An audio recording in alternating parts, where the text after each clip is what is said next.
Bonjour, je suis ravie de vous retrouver aujourd'hui. Alors comme vous le savez, d'habitude en story, je fais pas mal de conseils lecture. J'avais envie d'interviewer un auteur que j'aime beaucoup, que j'ai déjà lu, et qui écrit justement des polars. Samuel, quand vous vous mettez à écrire un nouveau livre, quel est le point de départ? Qu'est-ce qui vous motive? Qu'est-ce qui fait que tout d'un coup vous vous mettez devant un clavier d'ordinateur et que vous avez l'envie de mener à bien un projet littéraire? Donc pour moi, finalement, le point de départ d'un récit, c'est quand même l'arène. Enfin, il y a trois portes. Il y a l'arène, les personnages ou les thèmes. Et souvent, c'est l'arène, puisque je suis emporté par un lieu, par un monument. Quelque chose qui m'inspire, qui est rempli de mystère, de suspense, qui va véhiculer une émotion particulière. Par exemple, quand je suis allé à Chambord, voilà, ma première visite, ça a été quelque chose de très fort et déclencheur, qui a été finalement l'origine du récit Code Salamandre. Pareil pour la Villa Médicis quand je suis allé à Rome. Pareil pour voilà, tout ce qui est Égypte, évidemment, avec Cabal Pyramidion et tout cet univers.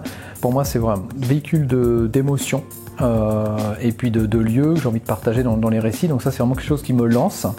En même temps, il y a les personnages aussi.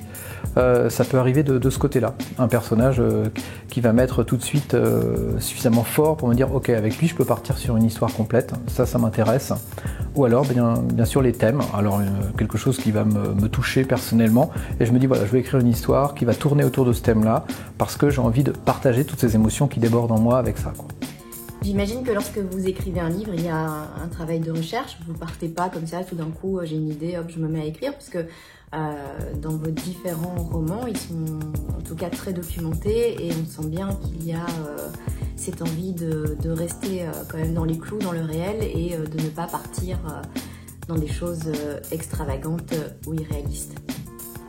Alors les recherches, évidemment, ça fait partie intégrante de tout mon travail. C'est tout le plaisir finalement que j'ai à travailler mon récit, préparer. Il y a ce côté découverte, ce côté passionnant d'aller dans la documentation, d'aller rencontrer des spécialistes et des experts dans tous les domaines, des historiens, des scientifiques.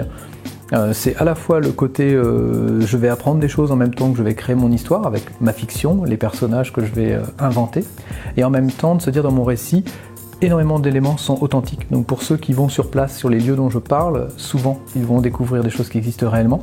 Et puis certains qui ne connaissent pas vont avoir l'occasion peut-être de se dire tiens, c'est peut-être l'occasion d'y aller, ou alors quand je serai là-bas, je découvrirai ce que j'ai pu voir dans le livre. Ça pour moi c'est quelque chose d'assez important. Et je ressors toujours grandi finalement de l'écriture d'un livre, avec outre les émotions que j'ai pu vivre quand j'ai écrit le livre, mais aussi tout ce que j'ai pu découvrir comme personne, comme lieu, comme endroit, et les découvertes que j'ai pu faire tout simplement. Donc c'est vraiment une curiosité, un renouvellement perpétuel, de récit en récit, et voilà, donc c'est le plaisir. Alors ça prend du temps, hein. C'est sûr que cette phase de documentation elle prend un temps considérable, mais en même temps, pour moi c'est fondamental, ça fait partie de mon processus d'écriture. Et l'écriture, ça représente quoi pour vous? C'est quelque chose qui vous permet de vous évader? C'est quelque chose qui vous comble, qui vous permet d'être créatif?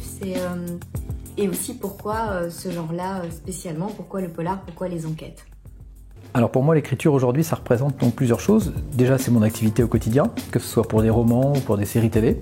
Et en même temps, c'est une formidable aventure pour se découvrir soi-même, toujours creuser un petit peu sur des zones de non-confort, c'est-à-dire qu'on n'est pas forcément obligé de rester dans ce qui nous est proche, mais pouvoir aller expérimenter, explorer d'autres territoires.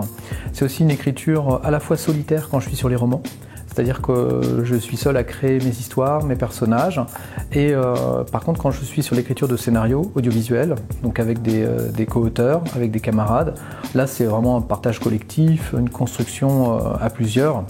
C'est une complémentarité très intéressante, deux façons d'aborder l'écriture et en même temps d'apporter de l'audiovisuel d'un côté et d'apporter vraiment du romanesque de l'autre, plus avec des possibilités de raconter d'une façon moins classique et conventionnelle et moins millimétrée en tout cas que ce que peut l'être l'audiovisuel. Après, le troisième volet pour moi de l'écriture, c'est celui du partage donc bien sûr avec les rencontres avec les lecteurs, mais aussi avec les camarades auteurs, avec les éditeurs, avec les producteurs. Et je vais un peu plus loin parce que moi j'aime beaucoup transmettre. Donc d'ailleurs dans mon activité précédente, je le faisais beaucoup à travers des formations. Donc là, je propose des masterclass et des formations, bien sûr, pour professionnaliser peut-être l'écriture et puis permettre à chacun de se dire « et pourquoi pas, je pourrais essayer moi aussi ». Donc c'est le côté sympa aussi d'aller creuser de ce côté-là et puis de faire des rencontres tout à fait enrichissantes et passionnantes. Donc voilà, sur mon site internet, je partage tout un tas de liens avec des conseils d'écriture et puis donc des masterclass accessibles à tous. Alors le polar, pour moi, c'est l'évidence du suspense, une mécanique incroyable qui va permettre de faire vivre des émotions d'une façon condensée, d'une façon rythmée, organisée.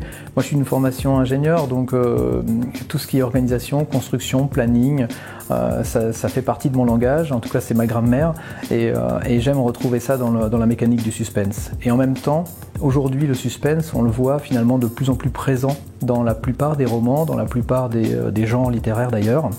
Et cette mécanique, elle est assez universelle, donc elle parle plus ou moins à tous, et c'est le bon moyen de véhiculer des informations, des histoires, de les rendre un petit peu plus addictives.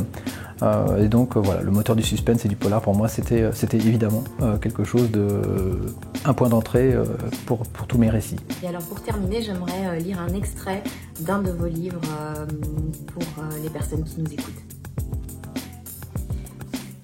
J'ai choisi Côte Salamandre parce que c'est un roman que j'ai vraiment beaucoup apprécié et je vais vous lire un petit extrait. Je prends au hasard. Il jeta un regard à sa montre.